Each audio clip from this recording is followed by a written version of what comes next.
Good morning, everyone. I'm Neetu from Apply BMS. Today, I'm going to present the topic directing, its characteristics and importance. So, firstly, I would like to start with what is directing.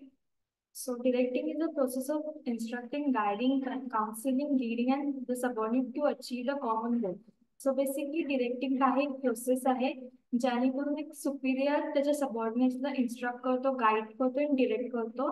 ज्याने तो सांगतो की एखादा work ना task कसा effective efficiently मग काम करायचं आहे ते in order to achieve the goal of the organization. So इथे एक्झाम्पल्स आहे. एक हॉटेल ओनर आहे तो त्याच्या वर्कर्सला कसं इन्स्ट्रक्ट करतो गाईड करतो ते. दुसरं एक्झाम्पल आहे की एक टीचर त्याच्या प्युपिलला आणि स्टुडंटला कशी गाईड करते की जेणेकरून तिला एक चांगला गुड ग्रेड भेटू शकतं एक्झाम मध्ये. आता एखाद्या पर्सनला जर डिरेक्टिंग करायचं असेल सो तो त्याकडे काही क्वालिटीज पाहिजे. पहिली गोष्ट त्याकडे गुड वोकॅबलरी पाहिजे, गुड कम्युनिकेशन स्किल्स पाहिजे आणि एक कॅपेबिलिटी पाहिजे की तो एक्सप्लेन करू शकतो पर्टिक्युलर टॉपिकला जेणेकरून जो की फ्रंट पर्सन असेल तर इझिली आणि सिम्पल वेमध्ये ते मेसेज कळेल. आणि थर्ड गोष्ट ही आहे की त्याला प्रॉपर नॉलेज पाहिजे त्या टॉपिक बद्दल. सो आपण कॅरेक्टरिस्टिक्स पहिला बघूया. फर्स्ट पॉइंट आहे इनिशिएट्स ऍक्शन. सो डिरेक्टिंग हे मेन मॅनेजर फंक्शन आहे.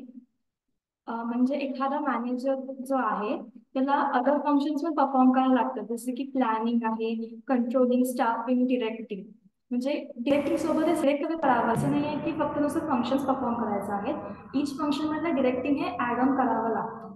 सो सेकंड आहे directing is pervasive. So directing असं थिंग आहे जे आपण ऑल लेवल ऑफ मॅनेजमेंटला ऍप्लिकेबल आहे. Top level, middle level, lower level आपण सगळ्या लेवल ऑफ मॅनेजमेंटमध्ये ऍप्लिकेबल करणार आहोत. सो थर्ड पॉइंट आहे directing is a continuous process.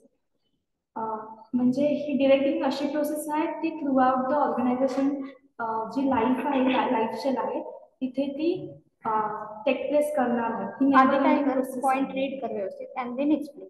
Okay. म्हणजे आधी असं नाही इथे बघून रीड करा ते point proper and then explain. Next directing flow from top to bottom. It flows from top to bottom through the organization hierarchy. In directing, every manager directs his subordinates and takes instruction from his intermediate boss. It is a function of superior, that is, a superior motivates, guides his superior, his subordinate to achieve the organizational goals. Directing हे flow करतं top to bottom. So basically for example जर बघायला top level management policies वगैरे जी form करते ती कोणाला instruct आणि guide करते मिडल लेवल मॅनेजमेंटला. आता जी मिडल लेवल मॅनेजमेंट आहे ती टास्कमध्ये कन्वर्ट करून ते कोणाला इन्स्ट्रक्शन देणार लोअर लेवल मॅनेजमेंटला. सो बेसिकली फ्लो करते top level to lower level. So fifth point आहे directing deals with the people. It is concerned with the direction of the human efforts towards the organizational goals. It can be said that directing is dedicated function as it deals with the people and human behavior is complex and highly unpredictable. आता आपल्याला माहिती आहे जो की human behaviour तो खूप complex आहे आणि अनप्रिडिक्टेबल आहे. So like every human being स्वतःचं बिहेवियर असणार आहे. सो डिरेक्टिंगला आपण काय करतो की ह्युमन एफर्ट्स आहे ते टुगेदर इंटिग्रेट करतो आणि ऑर्गनायझेशनचा गोल आपण अचीव करतो. सो नेक्स्ट पॉइंट आहे importance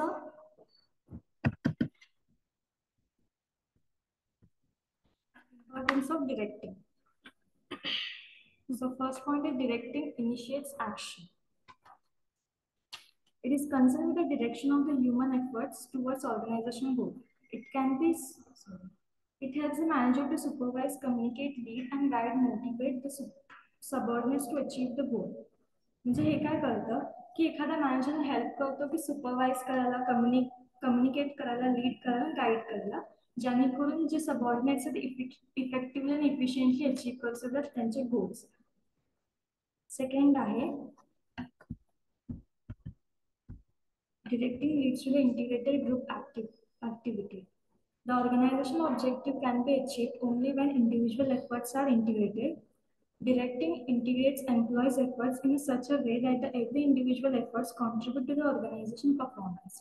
For example, a leader can convince his subordinates that group efforts will help to achieve the organizational goals.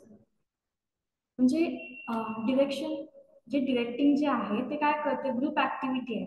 इथे इंडिव्हिज्युअलचे जे काही एफर्ट्स आहेत ते टुगेदर इंटिग्रेट करून आपण एक ग्रुप एफर्ट मध्ये कन्वर्ट करतो, जेणेकरून मॅनेजर आणि जे काही एम्प्लॉईज आहेत ते इफेक्टिव्हली इफिशियंटली टार्गेट त्यांचं अचीव्ह करू शकतात. थर्ड पॉइंट आहे, directing helps to implement changes. Directing helps to introduce changes in an organization. Generally, people in organization resist changes. Effective communication, supervision, motivation, and guidance helps to overcome such resistance at a workplace. Like for example, आपण बघायला गेलो, आता जे employees work करतात ऑर्गनायझेशनमध्ये ते obviously most of the people resist करतात changes, कारण की जेव्हा चेंजेस होतात ऑर्गनायझेशनमध्ये काही ना काहीतरी डिफिकल्टीज पण त्रास होतात. सो इथे मॅनेजरनी इफेक्टिव्हली कम्युनिकेट केलं, गायडन्स दिलं, एक प्रॉपर मोटिवेशन दिलं त्यांना, सो ते हे ओव्हरकम करू शकतात हे सगळे प्रॉब्लेम्स. सो चेंजेस ह्याने आपण इझिली इम्प्लिमेंट करू शकतो. सो फोर्थ वन आहे, directing attempts to get maximum out of individuals. Directing helps supervisors to realize the potential and identify the capabilities of individuals by motivating and guiding them. So basically इथे directing through जे सुपिरियर्स आहेत त्यांना capability कळतात, जे particular एम्प्लॉयचं potential काय आहे, त्याकडे किती नॉलेज आहे, किती स्किल्स आहेत ते आपल्याला कळतं. सो त्याच्या अकॉर्डिंग त्यांना प्रॉपर मोटिवेशन गायडन्स दिलं, जे काही त्यांचे स्किल्स वगैरे एनहान्स करून आपण चांगलं आउटपुट काढू शकतो त्याच्यातून. So boost productivity, next point I fifth, because of manager guidance slash instruct their subordinates regularly and motivate them to complete the task. Directing promotes worker efficiency. As a result of this action, the organization achieves the best result. आता direction through आपण एक चांगली productivity boost करू शकतो, कारण की त्यांना कुठल्याही कन्फ्युजन राहत नाही की पर्टिक्युलर टास्क कसं कम्प्लीट करायचं. म्हणजे जो की सुपीरियर असतो तो सांगतो की एखादा टास्क कसा कम्प्लीट करायचा, म्हणजे व्हॉट टू डू एक्सप्लेन करतो. सो त्याच्यामुळे काही कन्फ्युजन वगैरे राहत नाही, त्यामुळे काही कॉन्फ्लिक्ट वगैरे येत नाही दोन एम्प्लॉईजमध्ये. सो त्याच्यामुळे प्रोडक्टिव्हिटी इन्क्रीज होते. थँक्यू.